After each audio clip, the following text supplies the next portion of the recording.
Bank ಅಂತ ಇತ್ತಂದ್ರೆ ಅದು ಯೂನಿಯನ್ ಬ್ಯಾಂಕ್ ಆಗಿ ಕನ್ವರ್ಟ್ ಆಗಿತ್ತು. ಈ ಬ್ಯಾಂಕ್ ಅಲ್ಲಿ ಸುಮಾರು ಒಂದು 8-10 ವರ್ಷದಿಂದ ಸಾಲ ತಗೊಂಡು ರೈತರು ಸಾಲ ತಗೊಂಡಿದ್ದಾರೆ. ಸಾಲ ತಗೊಂಡು ಅವರಿಗೆ ಈ 2 ವರ್ಷದಿಂದ ಎಲ್ಲರಿಗೂ ನೋಟಿಸ್ ಕೊಟ್ಟಿದ್ದಾರೆ. ಕೊರೋನಾ ಏನು ಮುಗಿದ ನಂತರ ಸ್ವಲ್ಪ ರಿಲೀಫ್ ಆಯ್ತು. ರಿಲೀಫ್ ಆದ ನಂತರ ಎಲ್ಲರಿಗೂ ರೈತರಿಗೆ ನೋಟಿಸ್ ಕಳಿಸಿದ್ದಾರೆ. ನೋಟಿಸ್ ಬಂದಾಗ ರೈತರು ಯಾವುದೇ ಕಾರಣಕ್ಕೂ ನೋಟಿಸ್ ಬಂದ್ರೆ ರೆಸ್ಪಾನ್ಸ್ ಮಾಡೋದು ಧರ್ಮ ಅವ್ರು ಬರ್ತಾರೆ. ಎಲ್ಲರೂ ಬಂದು ರಿಪ್ಲೈ ಕೊಟ್ಟೋಗಿದ್ದಾರೆ, ರಿನ್ಯೂವಲ್ ಮಾಡೋಗಿದ್ದಾರೆ. ಕೆಲವೊಂದು ರೈತರು, ಸುಮಾರು ಜನ ರೈತರು ರಿನ್ಯೂವಲ್ ಮಾಡೋಗಿದ್ದಾರೆ. ಮತ್ತೆ ಅವರಿಗೆ ಈಗ ಏನ್ ಮಾಡಿದ್ದಾನೆ, ಅವನು ನೋಟಿಸ್ ಕೊಟ್ಟಿಲ್ಲ. ನೋಟಿಸ್ ಕೊಡದೆ ಏನ್ ಮಾಡಿದಾನೆ, ಎಲ್ಲರಿಗೂ ಫೋನ್ ಕಾಲ್ ಸುಮಾರು 100 ಜನ ಬಂದಿದ್ದಾರೆ. ಇನ್ನೂ 50-60 ಜನರಿಗೆ ಅವನು ಎಲ್ಲ ವೇಟಿಂಗ್ ಅಲ್ಲಿ ಇದ್ದಾನೆ. ಇವರೆಲ್ಲ ಮುಗಿದ್ಮೇಲೆ ನಿಮಗೆ ಟೋಕನ್ ಕೊಡ್ತೀನಿ, 56 ಜನರಿಗೆ ಟೋಕನ್ ಕೊಟ್ಟಿದ್ದಾನೆ. ಇವರೆಲ್ಲ ಮುಂದೆ ಟೋಕನ್ ಕೊಡ್ತೀನಿ ಅಂತ ಹೇಳ್ತಾ ಇದ್ದಾನೆ. ಈ ತರ ವ್ಯವಸ್ಥೆನ ಯಾಕೆ ಇಟ್ಕೊಂಡಿದ್ದಾನೆ ಅಂತ ಈ ಬ್ಯಾಂಕ್ ಮ್ಯಾನೇಜರ್ ಗೊತ್ತಂದ್ರೆ ಕಳ್ ರೂಟ್ ಅಲ್ಲಿ ಹೋಗ್ತಾ ಇದ್ದಾನೆ. ಬ್ಯಾಂಕ್ ಮ್ಯಾನೇಜರ್ ಲೀಗಲ್ ನೋಟಿಸ್ ಕೊಟ್ಟರೆ ಲೀಗಲ್ ಆಗ್ತದೆ, ಕಾನೂನು ಹೋರಾಟ ಮಾಡ್ತಾರೆ. ರೈತರನ್ನ ಈ ತರ ಏನೋ ಒಂದು ಎದುರಿಸಿ ವಿಸಲ್ ಮಾಡಬಹುದು ಅಂತ ಒಂದು ಲೆಕ್ಕಾಚಾರ ಹಾಕೊಂಡು ಮಾಡ್ತಿದ್ದಾರೆ. 2015ರಿಂದ ಇಲ್ಲಿವರೆಗೂ ಆ ರೈತರಿಗೆ PM ಕಿಸಾನು, ವಿಧವಾ ವೇತನ, ಪಿಂಚಣಿ, ಆಮೇಲೆ ವೃದ್ಧಾಪ್ಯ ವೇತನ ಇವೇನು ಬರ್ತಾವಲ್ಲ ಸರ್ಕಾರ, PM ಕಿಸಾನ್ ದುಡ್ಡು, ಆಮೇಲೆ ಈ ಇತ್ತೀಚೆಗೇನು ಗೃಹಲಕ್ಷ್ಮಿದು ದುಡ್ಡು ಬರ್ತಾ ಇದೆ, ಆಮೇಲೆ ಇನ್ಸೂರೆನ್ಸ್ ದುಡ್ಡು ಬರೋದನ್ನ, ಆಮೇಲೆ ನಮ್ಮ ಕುಮಾರಸ್ವಾಮಿ ಮುಖ್ಯಮಂತ್ರಿ ಇದ್ದಾಗ ಅವ್ರು ಸಾಲ ಮನ್ನಾ ಮಾಡಿದ್ದಾರೆ. ಯಡಿಯೂರಪ್ಪ ಇದ್ದಾಗ 1 ಲಕ್ಷ ಸಾಲ ಮನ್ನಾ ಮಾಡಿದ್ದಾರೆ. ಈ ಎಲ್ಲಾ ದುಡ್ಡುಗಳನ್ನು ಜಮಾ ಮಾಡ್ಕೊಂಡಿದ್ದಾನೆ. ಜಮಾ ಮಾಡ್ಕೊಂಡು ಏನು ಅಷ್ಟೆಲ್ಲ ಜಮಾ ಆದ್ರೂ ಅವನೇನ್ ಮಾಡ್ತಿದ್ದಾನೆ ಅಂದ್ರೆ 5 ಲಕ್ಷ ಇದ್ರೆ 7 ಲಕ್ಷಕ್ಕೆ ಸೆಟಲ್ಮೆಂಟ್ ಮಾಡ್ತಿದ್ದಾನೆ. ಏಕಾಏಕಿ ನಿರ್ಧಾರ ಮಾಡ್ತಿದ್ದಾನೆ. ಯಾರು ಕೇಳಕ್ ಹೋದ್ರೆ ನೀವು ಸಂಬಂಧ ಇಲ್ಲ, ನೀವು ಒಳಗಡೆ ಬರಬೇಡ ಅಂತ. ಅವ್ನು ಯಾರು ಬಳ್ಳಾರಿಯಿಂದ ಬಂದೇನಂತ, ಅವನ ಹೆಸರು ಏನು ಗೊತ್ತಿಲ್ಲ, ನಂದು ನಾಯಕ್ ಅಂತ ಬಳ್ಳಾರಿಯಿಂದ ಬಂದಿದ್ದಾನಂತ ವ್ಯಕ್ತಿ.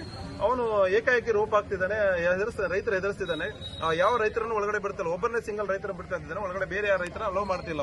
ಅವನು ದುರ್ವರ್ತನೆ, ಅವನು ಗೊಂಡಾಗಿರಿ ವರ್ತನೆ ನಿಲ್ಬೇಕು. ಸರ್ಕಾರ ಈ ಕೂಡಲೇ ರೈತರ ಸಮಸ್ಯೆಗಳನ್ನ ರೈತರಿಗೆ ನೋಟಿಸ್ ಜಾರಿ ಮಾಡಲಿ, ಬ್ಯಾಂಕ್ಗಳಿಗೆ ಸೂಚನೆ ಕೊಡಬೇಕು. ರೈತರಿಗೆ ನೋಟಿಸ್ ಕೊಡಬೇಡ್ರಿ, ರೈತರನ್ನ ಬ್ಯಾಂಕ್ಗಳ ಹತ್ರ ಕರ್ಕೊಂಡು. ಈಗ ರೈತರು ಬ್ಯಾಂಕ್ಗಳ ಹತ್ರ ಬರೋ ಟೈಮ್ ಸರ್ಕಾರಗಳ ನಾಚಿಕೆ ಆಗಬೇಕು. ಇಂಥ ಕಚಡ ಸರ್ಕಾರಗಳು ಎಲ್ಲಿ ಇರ್ಬೋದು, ಯಾವ ಸರ್ಕಾರಗಳಾಗಿರ್ಲಿ. ಈ ರೈತರ ಟೈಮು, ಬೆಳೆಯೋ ಟೈಮಲ್ಲಿ ಬ್ಯಾಂಕ್ನವ್ರು ಕರೆಸಿ ಇಲ್ಲೇನಾರು ಅವ್ರನ್ನ ಸೆಟಲ್ಮೆಂಟ್ ಮಾಡೋದು ಟೈಮ್ ಆಗೋದು ಇದು. ಈ ಮಳೆ ಬರ್ತಾ ಇದೆ, ರೈತರು ಯೂರಿಯಾ ಗೊಬ್ಬರ ಸಿಗ್ತಾ ಇಲ್ಲ, ಅಲ್ಲಿ ಯೂರಿಯಾ ಗೊಬ್ಬರ ಕೊಡದಾಡಬೇಕು. ಅಥವಾ ಈ ಬ್ಯಾಂಕಲ್ಲಿ ಬಂದು ಕ್ಯೂ ನಿಂತ್ಕೋಬೇಕು. ಬೆಳಿಗ್ಗೆ 8 ಗಂಟೆ ಬಂದು ಕ್ಯೂ ನಿಂತ್ಕೊಂಡಿದ್ದಾರೆ ರೈತರು. ಏನ್ ಮಾಡ್ತಾ ಇದೆ ಸರ್ಕಾರ? ಯಾರ ಪರವಾಗಿ ಸರ್ಕಾರಗಳಿದಾವೆ?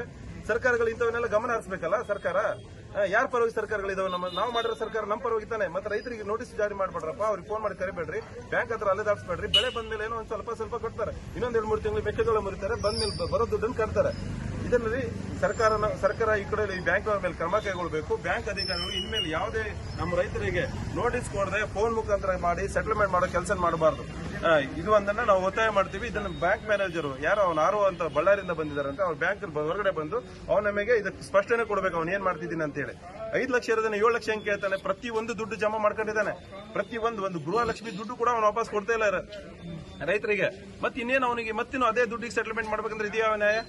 ಅದನ್ನ ಈ ಕೂಡಲೇ ಇದನ್ನ ಬ್ಯಾಂಕ್ ಮ್ಯಾನೇಜರ್ ಕೂಡಲೇ ಅವನ ಬಂದಿಲ್ಲ, ರೈತರಿಗೆ ಸ್ಪಷ್ಟನೆ ನೀಡಿ ಅವನು ಕ್ಷಮೆ ಕೇಳಬೇಕು ರೈತರ ಹತ್ರ. ಆಮೇಲೆ ಇದನ್ನ ಇವತ್ತೇ ಇಲ್ಲಿಂದಾನೇ ಕೈ ಬಿಡಬೇಕು, ಅವ್ನ ಸೆಟಲ್ಮೆಂಟ್ ಅನ್ನ ಇಲ್ಲಿಂದಾನೆ ಈ ಕೂಡಲೇ ಅವ್ನು ಸೆಟಲ್ಮೆಂಟ್ ಮಾಡೋದನ್ನ ಕೈ ಬಿಡಬೇಕು.